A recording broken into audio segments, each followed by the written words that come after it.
शेर का बच्चा जो बब्बर शेर बनकर जिया, लड़ा, जीता, मगर धोखे के चलते वीर गति को प्राप्त हुआ। उन छत्रपति संभाजी महाराज के महान एवं वीरतापूर्ण बलिदान को कोटि कोटि नमन। आप सभी को जानना चाहिए कि कौन है छत्रपति संभाजी महाराज। छावा। छावा का मतलब समझते हैं आप? छावा का मतलब होता है शेर का बच्चा।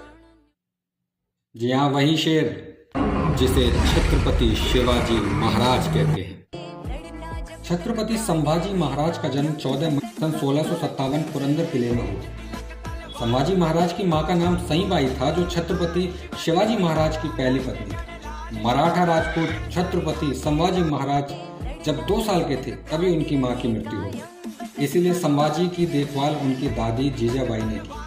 जब संभाजी 9 साल के थे तब उन्हें एक समझौते के चलते राजपूत राजा जय सिंह के यहाँ एक बंदी के तौर पर रहना पड़ा। जब शिवाजी महाराज औरंगजेब को चकमा देकर आगरा से निकले थे तब संभाजी भी उनके साथ थे।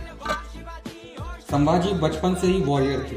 वो सिर्फ 10 साल के थे जब वो आमेर के महाराजे के पास ये सीखने के लिए गए कि शासन कैसे करते हैं। 10 साल की उम्र में ही उन्होंने दूसरे राजाओं को जोड़ना शुरू कर दिया था। 19 साल की उम्र में ही वो रायगढ़ के इकोनॉमिकल डिसीजन लेने लगे। जब वो 23 साल के हुए तो उनके पिता छत्रपति शिवाजी महाराज की मृत्यु हो गई। अपने पिता की मृत्यु होने के बाद सारा राजपाट संभाजी महाराज ने संभाला, यानी शिवाजी के छावा ने। संभाजी महाराज ने राजपाट के तमाम डिसीजन इमोशनली न लेकर रैशनली लेने का फैसला किया।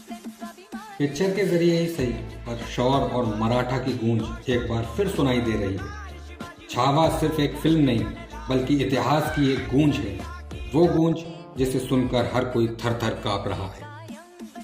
छावा मूवी में एक सीन में छावा बने विक्की कौशल कहते हैं कि मराठे कब से अपनी रक्षा के बारे में सोचने लगे। मराठों ने जब भी अपनी जान दी है तो वो जान स्वराज की रक्षा के लिए दी है, शिवाजी महाराज के लिए दी है।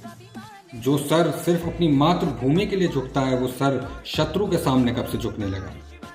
जिन महावीरों का खून हमारी नसों में बहता है उसे बहाने की ताकत औरंग में नहीं है। वो है जो तख्त के लिए अपने भाई और अपने पिता की मृत्यु कर दे। वो क्या हमारा ईमान खरीदेगा। हम मराठा हैं, मराठा। स्वराज का सिंहासन हमारे मराठाओं के त्याग और बलिदान से बना है। स्वराज सिर्फ एक इंसान की इच्छा नहीं बल्कि अनेक इंसान के सुरक्षित रखने के लिए ईश्वर की इच्छा है।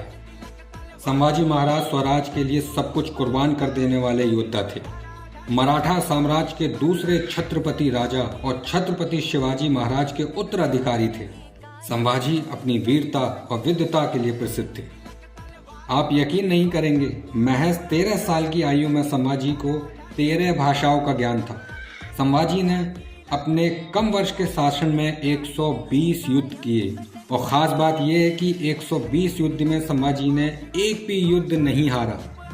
जबकि मुगलों की सेना के सामने मराठाओं की सेना मुट्ठी भर थी, मगर कुशल रणनीति की वजह से हमेशा विजय प्राप्त हुई।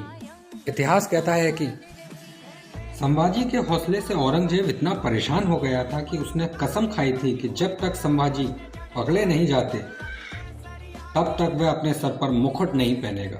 ये बात शिवाजी सावंत की किताब और विक्की कौशल की फिल्म में भी दिखाई गई है। संभाजी वीर तो थे ही लेकिन विद्वान भी बहुत थे।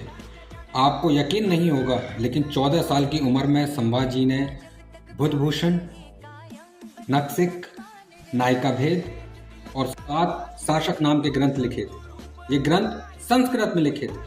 जिस तरह से कलम पर उनकी पकड़ मजबूत थी उसी तरह से तलवार पर उनकी पकड़ बहुत मजबूत थी। उनकी तलवार अगर उठ जाए तो दुश्मन का ढेर होना निश्चित था। महज 16 साल की उम्र में संभाजी ने अपना पहला युद्ध लड़ा और जीत भी लिया। सन 1675 से लेकर 1676 के दौरान उन्होंने गोवा और कर्नाटक के तमाम युद्ध लड़े और जीते। संभाजी महाराज के इतिहास में बुरहानपुर का आक्रमण सबसे ज्यादा चर्चित रहा क्योंकि छत्रपति बनने के बाद संभाजी का ये पहला युद्ध था। संभाजी के साथ मुट्ठी भर मराठा थे जबकि औरंगजेब की 20,000 की सेना थी, लेकिन मराठा सेना मुगलों की सेना पर भारी पड़ी। मराठों ने खानदेश में औरंगजेब की राजधानी को लूट लिया था। खानदेश और बुरहानपुर के मुगलों को हराने के बाद संभाजी महाराज ने मैसूर पर आक्रमण किया और अपनी रणनीति से उस आक्रमण पर भी विजय पाई। अब सवाल ये उठता है कि जब संभाजी महाराज इतने वीर बहादुर और विद्वान थे तो औरंगजेब के हाथों मारे कैसे गए, कैसे वीर गति को प्राप्त हुए? इसके पीछे की कहानी बड़ी दिलचस्प है। दरअसल संभाजी ने मुगलों को भारत से उखाड़ फेंकने के लिए एक योजना बनाई और इसके लिए संगेश्वर में एक गुप्त बैठक की थी। उस बैठक में संभाजी के बहनोई गनोजी सिरके भी शामिल थे। दरअसल गनोजी सिरके को संभाजी महाराज ने वतनदारी और जहांगीरी देने से साफ इनकार कर दिया था। इसी वजह से वो संभाजी से बैर रखते थे, लेकिन साथ होने का दिखावा करते थे। गनोजी ने संभाजी महाराज के साथ विश्वासघात किया और मुगल सरदार मुकर्रम खान को सूचित कर दिया कि संभाजी संगेश्वर में है। संभाजी राजे ने अपनी बैठक में जिस गुप्त रास्ते के बारे में बताया था वो केवल मराठाओं को ही मालूम था। गनोजी ने मुकर्रम खान को उस गुप्त रास्ते के बारे में सब कुछ बता दिया। संभाजी को मालूम नहीं था कि उनकी योजनाओं का पता मुगलों को लग गया है, इसलिए अपनी आधी से ज्यादा सेना को रायगढ़ भेज दिया और खुद संगेश्वर से निकलने की तैयारी कर रहे थे। जब वे संगेश्वर से निकल रहे थे तकरीबन 10,000 मुगलों सैनिक ने उन्हें घेर लिया, धोखे से बंदी बना लिया। इसके बाद औरंगजेब ने संभाजी को अपनी बंदी गृह में हर तरह की यातनाएं दी। उनके नाखून को उखाड़ा, उंगलियों को काटा, आंख में लोहे की सरिया डाली, शरीर पर नमक रगड़ दिया और इसी तरह उन्हें खूब प्रताड़ित किया गया। लेकिन इसके बावजूद बिना गद्दारी किए इस जिंदगी को छोड़ने का फैसला छाबा ने किया। विक्की कौशल के फिल्म में ये संवाद आता है कि छाबा जब औरंगजेब से कहता है कि मराठा में तुम शामिल हो जाओ, तुम्हारी जान भी बच जाएगी और धर्म भी नहीं बदलना पड़ेगा। तो बताता है कि छाबा की कहानी किसी एक धर्म के गुणगान की कहानी नहीं, ये कहानी स्वराज की कहानी है।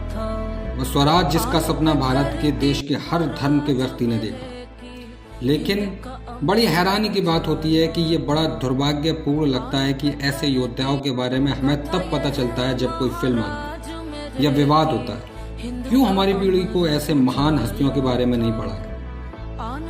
बड़ी हैरानी की बात है कि हमारी जनरेशन को इस बात की जानकारी क्यों नहीं कि स्वराज के लिए लड़ने वाले योद्धाओं में संभाजी महाराज जैसे योद्धा जिन्होंने स्वराज के खातिर अपने प्राणों का बलिदान किया, वह भी पूरी वीरता के साथ, अंतिम समय में भी जिनकी आंखों में डर नहीं था। ऐसे योद्धा तो भारत को भारत बनाते हैं कि शास्त्रों की इस भूमि में ऐसे ऐसे योद्धा हुए हैं जिसके शस्त्र उठाते ही दुश्मनों की चाल बदल जाया करती। ये सिर्फ एक कहानी नहीं, छावा एक प्रेरणा है।